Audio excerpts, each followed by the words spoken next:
તત્સત. રાધે કૃષ્ણ, રાધે શ્યામ. ધર્મમ ચર સત્યમ વદ.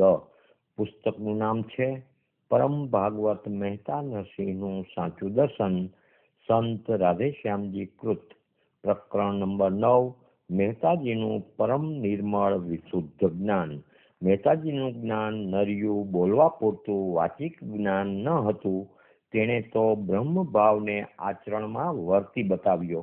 તેથી જ પ્રભુ કૃપા થતા પ્રભુમાં પ્રેમ રૂપા જ્ઞાનોત્તર ભક્તિ આપોઆપ પ્રગટ થઈ હતી. તેથી જ સર્વશક્તિમાન પ્રભુએ તેના બધા કામ વગર આયાસે સાર્યા.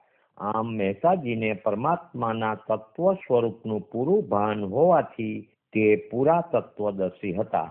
જેવું આત્મજ્ઞાન શ્રી કૃષ્ણ ભગવાને અર્જુનને આપ્યું તેવું આત્મજ્ઞાન હોય તો જ જીવાત્મા રાગ દ્વેષ વગર યથાયોગ્ય નિષ્કામ કર્મ કરી છૂટી શકે છે. મહેતાજીને તે જ્ઞાન સ્થિર હતું તેમ દેખાય છે. જ્યાં લગી આત્મા તત્વ ચિન્યો નહીં, તેમ શરીર સોધ્યા વિના સાર નહીં સાંપડે વગેરે તેના પદ આવું સચોટ જ્ઞાન બતાવે છે. છતાં કેવળ દીક્ષાધારી ભગવાવાળાઓએ પોતાનો મહિમા વધારવા ખોટી ગપ કે બુદ્ધિનો ભ્રમ ચલાવ્યો છે ને ચલાવે છે કે મહેતાજીને જ્ઞાન ન હતું, પણ કોઈ સંન્યાસી આપ્યું ત્યાર પછી જ્ઞાન થયું. પણ ભક્તને જ્ઞાન ન હોય તો અર્પણતા કેવી રીતે કરે ને બ્રહ્મને આધારે કે નામને આશરે કેમ બેસી જાય? જેના હૃદયમાં પરમાત્મા પ્રકાશે તેને દેહધારી જીવ શું જ્ઞાન આપવાના હતા? જેઓ નામ રૂપના પ્રપંચથી પોતે પણ છૂટ્યા નથી તેઓ સર્વ સમર્પિત આત્માને શું જ્ઞાન આપી શકે? સંન્યાસી તો માત્ર બ્રહ્મ જ્ઞાનની વાતો જ કરીને રહે છે, અને તે પણ જગતની જેલમાં રહીને. જેલમાંથી છૂટેલાને બંધાયેલો શું જ્ઞાન આપી શકે? હાલના વેદાંતીઓ ને સંન્યાસીઓ તો મહેતાજીના મર્મને સમજી પણ ન શકે. આથી જ તુકારામની વાણી તેમના બુદ્ધિના ભ્રમ સામે નીકળેલી દેખાય છે. ખરા ભક્ત યોગીના અંતર્ભાવ ને ઉપાસના યોગને અને તેથી થતી લોકોત્તર સ્થિતિને જગત જાણી શકતું નથી, અને પ્રથમની સ્થિતિના ગાન તાનના રંગ, બહિર્પૂજા, સેવા, ઓચ્છવ વગેરે બહારની ક્રિયાઓને જ ભક્તિ માનનારો જન સમાજ તેને જ્ઞાની કરતા ઉતરતા માની લે છે, પણ તે ખરી સાધના જાણતા જ નથી. કારણ કે ભક્ત યોગીને બહારનો લિંગ ચિહ્ન આદિનો કંઈ દેખાવ હોતો નથી. આથી ઈશ્વર શરણાગતિનો મહિમા, ઈશ્વર કૃપાનું બળ અને ભક્તની અખંડ ધ્યાન વૃત્તિ લોકોની નજરમાં આવતા નથી. ભગવદ ભાવ તે બ્રહ્મ ભાવથી ચડિયાતો ભાવ કે વિજ્ઞાન છે. કારણ કે ગીતાજીના અધ્યાય 6 શ્લોક 32 પ્રમાણે સર્વ જીવ તરફ આત્મભાવ કે બ્રહ્મભાવ રાખે એટલે પારકી પીડા જાણે. તેના કરતા વધીને પરમ પ્રેમાસ્પદ શ્રી કૃષ્ણમાં તદાકાર વૃત્તિ હોવાથી તેમાં ઈશ્વરી પ્રેમની ઊંચી માત્રા આવે. જુઓ ગીતા અધ્યાય 6 શ્લોક 47. તેથી ભગવદ ભાવવાળો ભક્ત બીજા પ્રત્યે પોતા કરતા વધુ ભાવ રાખે અને પર આત્મા માટે પોતાનું સર્વ ન્યોછાવર કરી નાખે. આવા ભક્તો પ્રભુ જેવા સંજોગો આપે તેમાં પ્રભુ આશરે નિભાવ કરી શકે છે. તેમને પછી વાનપ્રસ્થાશ્રમ કે સંન્યાસાશ્રમનો દીક્ષાવેશ કે ભિક્ષા કાંઈ લેવાની જરૂર પડતી નથી. તેમ સંન્યાસીની જેમ દંડ દ્વારા દેહ અધ્યાસ છોડવાની પણ જરૂર ન રહે.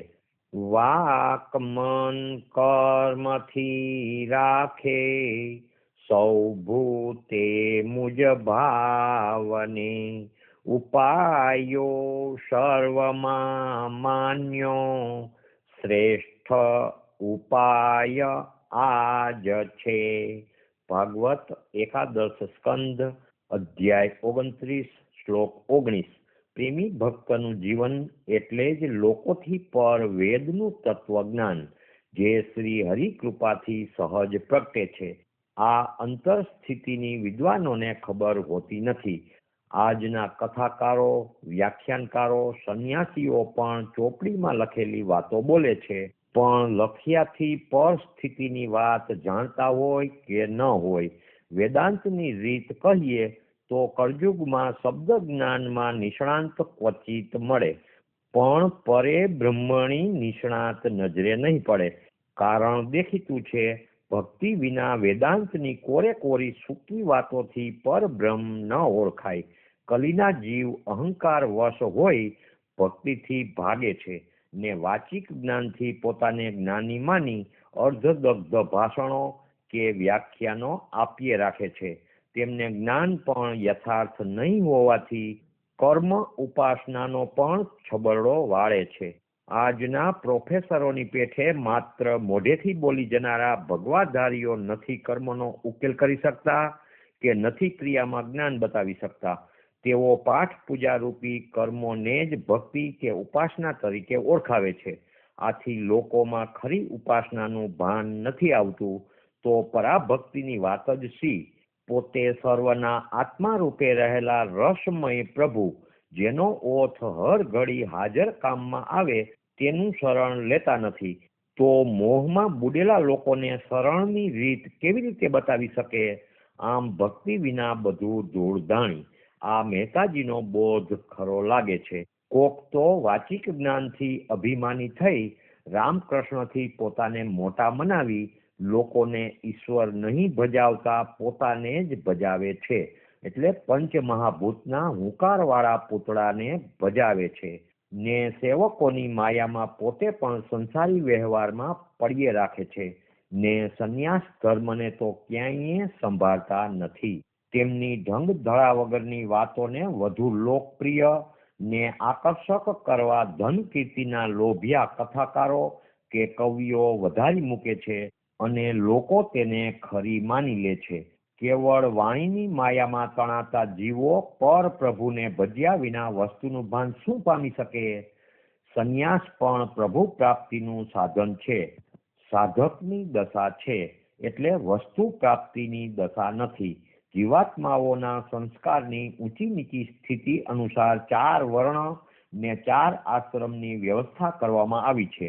4 વર્ણ ને 4 આશ્રમ પણ અવિદ્યામાં એટલે જગતની જેલમાં રહેલા છે. તેમાં સંન્યાસ આશ્રમનો દરજ્જો ભલે ઊંચો, પણ જેલમાં તો ખરું ને.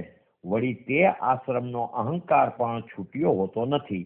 આથી દેવમાયાથી મોહિત અને તેમાં ગોથા ખાતા સંન્યાસીઓ પરમાત્મા પાસે દીન થતા નથી. આમ પ્રતિષ્ઠા, ધન આદિ ખાતર દુનિયાના માયાવી મદાંત શેઠિયા ને રાજકર્તાઓના આશરા નીચે મોટાઈ ભોગવે છે, પણ હરિશરણાગતિનો મહિમા તેમની નજરમાં નથી. તેમને ગૃહસ્થોના કરતા સારા મકાનો, બંગલા, વસ્ત્રો, ખાનપાન, રેડિયો, ટીવી આદિના સાધનો બધું જોઈએ, મોટાઈનો હિસાબ નહીં ને શ્રી હરિની ને હરિભક્તોની અવગણના. ત્યારે પરમાત્માની શરણાગતિમાં આવેલ સંત કે ભક્ત હરિદાસને કોઈ સંસારી ધર્મો રહેતા નથી. કેવળ ભગવાનના દાસ થઈને રહેતા હોવાથી તે બધા નામ રૂપના પ્રપંચ અને અહંકારથી મુક્ત થયેલ હોય છે ને તેના બધા કાર્યો ભગવાન યથાયોગ્ય પૂરા કરે છે. તેથી તેને કોઈ સંસારીની ગરજ કે લાચારી કરવી પડતી નથી. સમર્પિત પ્રેમ ભક્તિવાળા આવા ભક્તને મતે એક જ ભગવાન છે. ત્યારે કહેવાતા વેદાંતી સંન્યાસીને મતે 2 ભગવાન છે. તેઓ વિધિ સંન્યાસ રૂપી એક જ આંખ રાખે છે. સમર્પણ રૂપ પ્રેમનો જોગ તેમના ખ્યાલમાં નથી. માટે જ તેમના સ્માર્ત મતમાં કેવલ્ય મુક્તિ એ પરાકાષ્ઠા છે. પણ જ્ઞાનોત્તર ભક્તિનું સ્વરૂપ જે સુખદેવજી, નારદજી, અસિત, જ્ઞાનેશ્વર મહારાજ વગેરે દ્વારા બતાવાયું છે ને જ્ઞાનોત્તર પ્રેમ ભક્તિનું સ્વરૂપ જે વ્રજ ભક્તો નરસિંહ મહેતા, મીરાબાઈ, તુકારામ ને ગૌરાંગ દ્વારા બતાવાયું, તે ભક્તિ મુક્તિથી પર છે. તેથી તેમાં ને હાલના સંન્યાસી મતમાં ચેષ્ટા, વર્તન, સમજણ વગેરેમાં બેહુદો ફેર. પ્રેમ ભક્તિમાં હું નથી જ. સાચું આત્મદર્શન ને પ્રેમ ભક્તિ એ બંનેના જ્ઞાન એક જ રૂપના હોય છે. સમજણ ઈશ્વર કે આત્માની એક જ હોય છે. ભેદ નથી હોતો. કાચાને ભેદ દેખાય છે. મહેતાજીના ઘણા પદોમાં આ તત્વબોધ સ્પષ્ટ છે. કેવળ રસમય વેદાંત જ છે. વ્રજ વિહારી એ જ રસમય બ્રહ્મ. નવલરંગી પુરુષોત્તમ એ જ. વ્યાપક શ્રી કૃષ્ણ પણ એ જ. જુઓ મહેતાજીનું પદ. આદ્ય તું મધ્ય તું અંત્ય તું ત્રિકમા. મહેતાજી તુકારામ, ગૌરાંગ, મીરાબાઈ વગેરે પરાભક્તિવાળા કોઈ સંત પરમાત્માના મૂર્ત ને અમૂર્ત સ્વરૂપમાં ભેદ નથી કરતા. બે સ્વરૂપ એના એમ મહેતાજી સ્પષ્ટ કહે છે.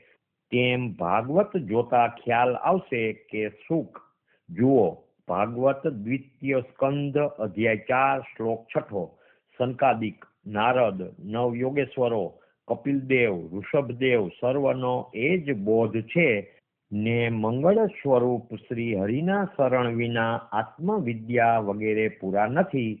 તે સપ્તમ સ્કંદ 6 અધ્યાયમાં પ્રહલાદજીના બાળકો પ્રત્યેના બોધના છેવટના ભાગમાં તે જ એકાદશના 11 ને 14મા અધ્યાયમાં બતાવે છે.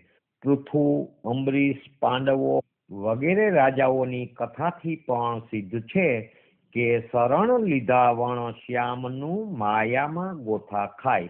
શ્રી કૃષ્ણચંદ્ર દેવ કી જય. દ્વારિકાધીશ કી જય. રણછોડ રાય કી જય. નરસિંહ રામ મહારાજ કી જય. સદગુરુદેવ કી જય. રાધે શ્યામ, રાધે શ્યામ.